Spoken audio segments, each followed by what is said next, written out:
This is Roger Simon for Pajamas Media, and I'm here with Dana Milbank of the Washington Post, the guy who covers the White House and other such places, in the newsroom of the very Washington Post, not on the set of All the President's Men, although it looks remarkably like it. Welcome, Dana. Thanks, Roger.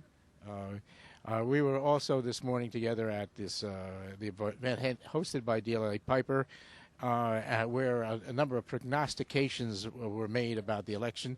Let's start with this, Dana. What's your prognostication? I will just parrot out the Charlie Cook line, since he knows better than all of us. He said 20 to 35 House seats, and he said 4 to 6 Senate seats. I can't improve on that. The editor of your paper, I read in editor and publisher on their website about a week ago that he said everybody on our newsroom now wants to blog. Is there any sense to that? I don't know, but I mean, I think everybody here has a sense that if you look, every quarter we find out circulation's down 3% from the year before, not making as much money in ads. There's all kinds of growth on the website, albeit not a whole lot of money coming in from the website yet. So people are realizing that's their future. So I don't know if everybody wants to write a blog, but I think everybody wants to figure out what their place is going to be. So we're finding ways to try to make ourselves relevant in a changing media landscape. And one of the factors that was involved, I think, and many of us think, in the rise of the blogosphere was the criticism of bias in the mainstream media. Do you think this criticism is fair? Let's start there. Well, I mean, I quarrel with the notion that that's what's responsible for the rise in blogs. I think the rise in blogs is just there's a new technology out there that allows people to do something they didn't do before. I think it's just unleashed a lot of people to express whatever energies that existed there previously. We get complaints every day about the claims of bias from all sides all the time, and sure, every human being has biases, and that's always been a part of this business, and it always will be part of this business. I don't think that.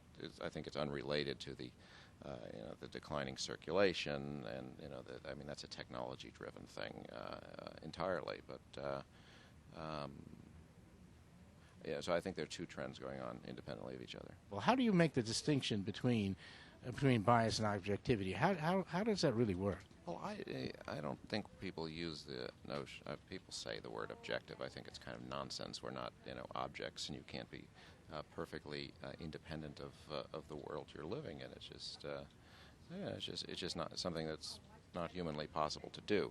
Now, I think the goal is somewhat of neutrality, meaning that you're not a partisan. You're not taking sides, and I think that's really the goal of this newspaper. It's not to say that we're people who have cannot actually form no judgments in our own heads, but that you've got to be fair to all sides that you're writing about. But I don't think there's anything phony about the efforts to try to suppress bias, or to put it in a more positive way, to be fair.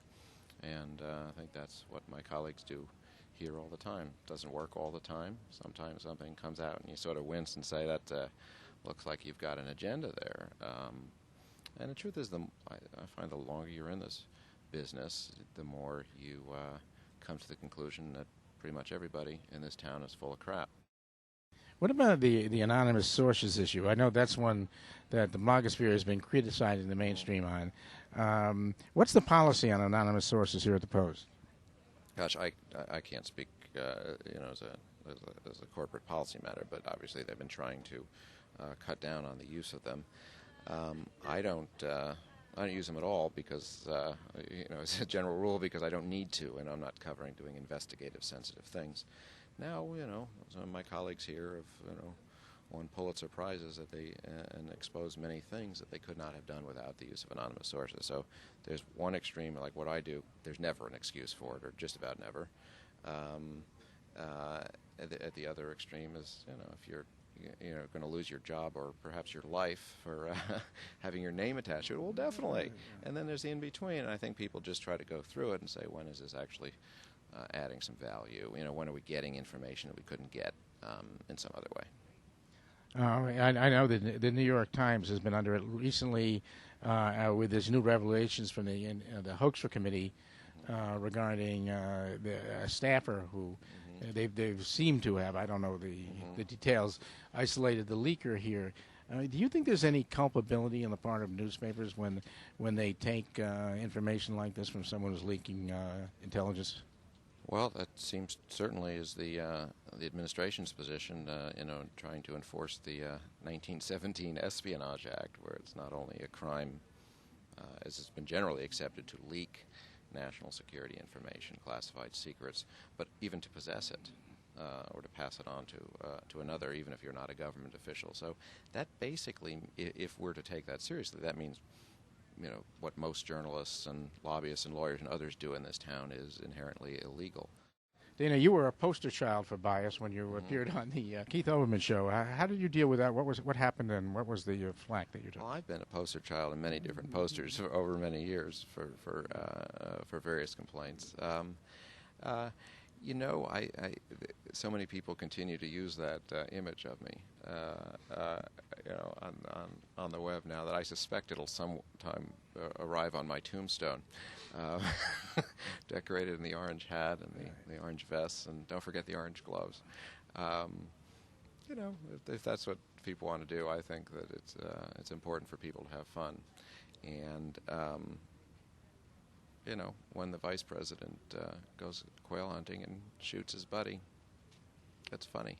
Is this a political event or just an anecdotal event? Because it was completely an accident. Well, I don't see any way to really separate the two. My job is to write about politics in an interesting way. So, when the vice president shoots somebody on a hunting trip, it's by definition political, and it's interesting, and of course it should be. Now, to get back to your question of bias, does that mean I don't like the vice president because I wore the hat and the vest? Does it mean I'm opposed to his policies? I would argue no. I think it's making a joke about his poor aim. Thanks a lot, Dana, for having us here at the Washington Post, and thank you for the interview. My pleasure.